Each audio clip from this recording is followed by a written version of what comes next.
Verichip, subsidiary of publicly traded Applied Digital, has added Tommy Thompson to its board of directors. The company hoping the former Health and Human Services Secretary can help accelerate the use of RFID for healthcare and security applications. Joining us to discuss the future of RFID and his plans for Verichip, Tommy Thompson, former Health and Human Services Secretary, and Scott Silverman, Chairman and CEO of Applied Digital. Gentlemen, thank you very much for being with us. Well, thank you. It's an honor to be on your program. Ms. Thompson, I'll start with you. We're doing a poll today. Would you have one of these things implanted in your arm or, I don't know, under your scalp or wherever you put it? You put it in your right arm, and it's very small, and it doesn't bother you at all, but it certainly is going to allow you to identify who you are, protect your child. If you have a new child that's born in a nursery, you can protect that child from having somebody walk off with it. You can also protect your loved ones in a nursing home so that you can put a bracelet on and identify that individual and be able to find that individual if that person wanders away. But I certainly would, and I think it's a coming thing. And the problem is that medical technology is so far behind that RFIDs are going to really be the impetus in order for us to get new technology in the medical field that's going to help people improve their quality of care. And that's what it's all about. And I'm sorry, sir, did you just say you would get one implanted in your arm? Absolutely, without a doubt. Okay.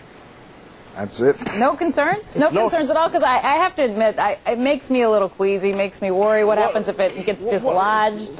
Am I being irrational? No, but just think of this. Now, if you were, wherever you are, if you're traveling, you're in New Jersey now and you're interviewing me in Washington, D.C. Right. Can you imagine if you were in Washington, D.C. and had an accident or had a stroke and went into the hospital? How long would it be before your records could get down here? How long would it take to be able to find out what sort of meds you're on or what allergies you have or what are you allergic to? But people right now just use cards that are in their wallet. They carry around cards that say what my blood type is, if I have any allergies. But the truth of the matter is the doctor doesn't know that, and the emergency ward certainly wouldn't.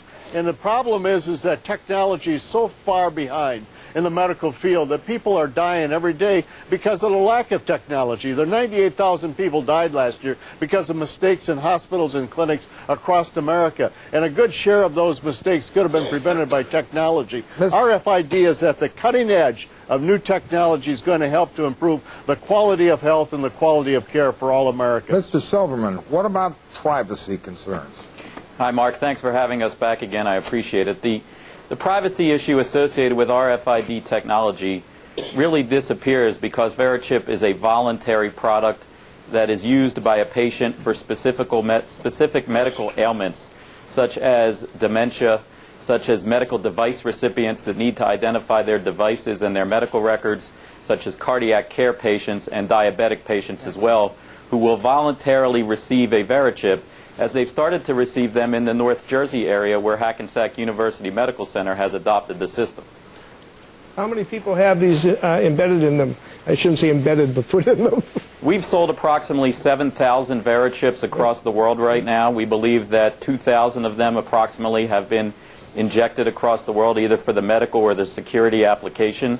In the United States, we believe the number to be approximately 40 to 50 at this point, which all have occurred 40 to 50 people. Correct. Which all have occurred since the FDA clearance of the product when you had us on back in October. Yeah. And then the rollout of the infrastructure in a number of hospitals in the Northeast region, which we look to expand the hospital infrastructure to 20 to 25 hospitals or emergency rooms by the end of 2005. And up to 200 emergency rooms by the end of 2006. If I could turn to Secretary Thompson, just ask a quick question about your old job. Secretary Thompson, you were quoted last December as saying you have to assume that sometime in the future one of our countries, meaning the larger developed countries, is going to be hit by a bioterrorism attack. I assume you saw an article in the Wall Street Journal yesterday detailing failures, at least thus far, in developing with the U.S. government's help new vaccines and drugs to counter biological threats, and I'm curious to get your reaction to that. Well, I think the story is somewhat correct, but you got to realize that the United States was starting from nothing. and the Department of Health and Human Service passed the BioShield protective legislation in order for industry to start coming into the field to produce new vaccines and new countermeasures. It's in the embryonic stages, but I think you got to realize it's a giant step forward to where we were. We still got a long ways to go, and I still am very concerned about a bioterrorism attack.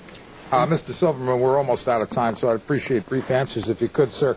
Sure. Can you update the information on this chip? Because, of course, health conditions can change. You can develop diabetes, whatever. Yes, absolutely. The chip itself, Mark, has only a 16-digit identification number, and the information for your medical record databases is kept on a database that you can update via the Internet. Okay.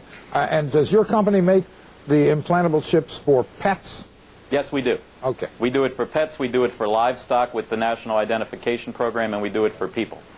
Because it just occurs to me, I mean, my kids are old enough to be able to be found, but it occurs to me I've got them in my dogs. Why wouldn't I have them in small children, too?